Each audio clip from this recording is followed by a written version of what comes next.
पर जिंदाबाद मुर्दाबाद कर रही है, इसके प्रति आपकी संवेदना शून्य हो गई है। कोई उनकी सुध लेने वाला नहीं।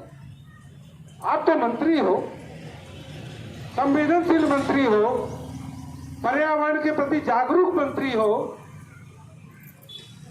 पक्षियों की करुणा आपको दिखाई देती है, पक्षियों का रोना आपको समझ में आता है, लेकिन महिलाओं की संवेदना और महिलाओं के आंसू आपके समझ में नहीं आते।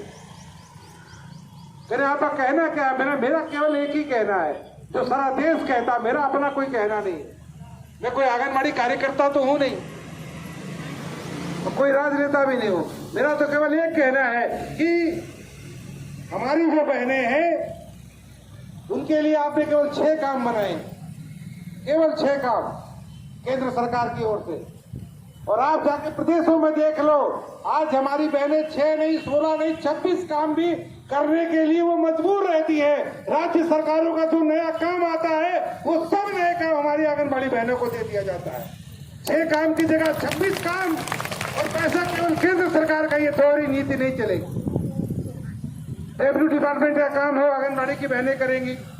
ICDC का काम हो, आंगनबाड़ी की बहनें करेंगी। स्वास्थ्य विभाग का काम हो, आंगनबाड़ी की बहनें करेंगी।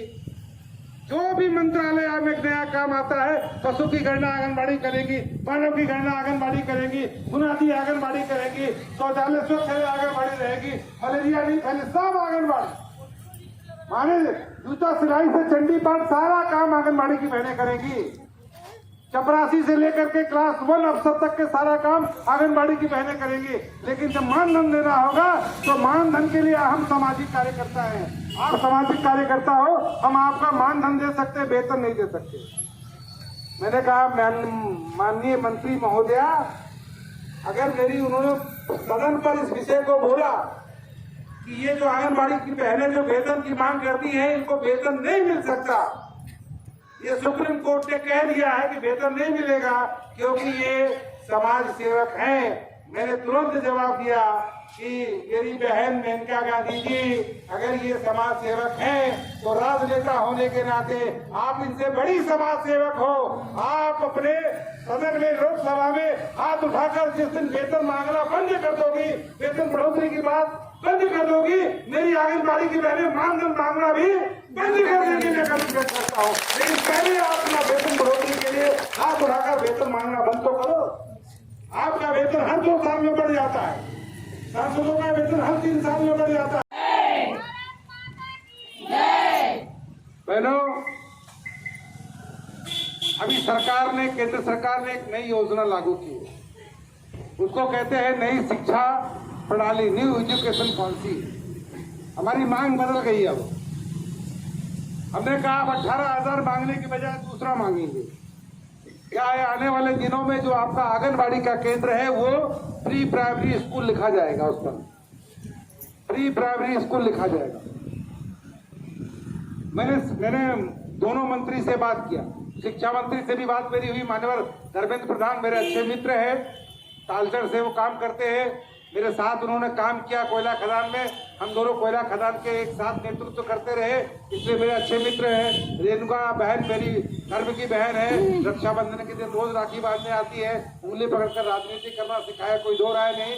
और स्मृति तो पोल स्टैंडिंग कमेटी की मेंबर थी, तो उसमें ए फॉर एप्पल भी पोल का मैंने ही सिखाया। इसलिए तीनों से बैठकर बात करने का मुझे जो अवसर मिला, उसमें मैंने एक ही बात कही कि प्री प्राइमरी स्कूल तो आप घोषित करोगे, तो प्री प्राइमरी स्कूल में आंगनबाड़ी की कार्यकर्ता कैसे पढ़ाएगी वहां? तो बोले आपका सुझाव क्या है? मैंने कहा मेरा सुझाव बहुत स्पष्ट है। प्री प्राइमरी स्कूल आंगनबाड़ी का केंद्र का नाम बदलेगा, अब प्री प्राइमरी स्कूल हो जाएगा। तो पढ़ाने वाली आंगनबाड़ी कार्यकर्ता का नाम बदलकर प्री प्राइमरी टीचर हो जाएगा।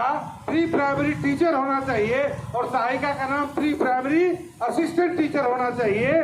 तो उन्होंने कहा हाँ, नाम तो बढ़िया है, लेकिन इस नाम को करने के बाद तब फिर आप कहोगे हमको टीचर के बराबर तनख्वाह चाहिए। तो हमने कहा क्या शोषण करवाना चाहती हो आप? क्या स्कूल तो नाम बड़े गर्व से रखना चाहती हो और स्कूल में शोषण करने के लिए आंगनबाड़ी कार्यकर्ता रखना चाहती हो? तो नहीं, ये बात तो ठीक कह रहे हैं भैया, आंगनबाड़ी कार्यकर्ता का नाम तो बदलना पड़ेगा। मैंने कहा जैसे ही प्री प्राइमरी टीचर रखोगी तो असिस्टेंट टीचर की तनख्वाह भी देनी पड़ेगी। इसलिए 18,000 हमारी शुरुआत है, ये हमारा अंत नहीं है। हमें तो आंगनबाड़ी कार्यकर्ता से एक लंबी दूरी तय करके क्या बनना है, प्री प्राइमरी टीचर और प्री प्राइमरी असिस्टेंट टीचर बनना है। ये सरकार की योजना हमारी नहीं है। और उसमें एक बात मैंने सुझाव के तौर पर कहा है कि एक बात उसमें जोड़ लीजिए कि अगर प्री प्राइमरी स्कूल बनेगा तो ये जो प्राइवेट स्कूल चल रहे हैं, यहाँ की नर्सरी को आपको बंद करना पड़ेगा। आप यहाँ LKG UKG बनाइए, हमें कोई दिक्कत नहीं, लेकिन नर्सरी तो केवल एक होगी और वो प्री प्राइमरी स्कूल ही केवल और केवल नर्सरी होगी। फिर कलेक्टर का बेटा हो या फिर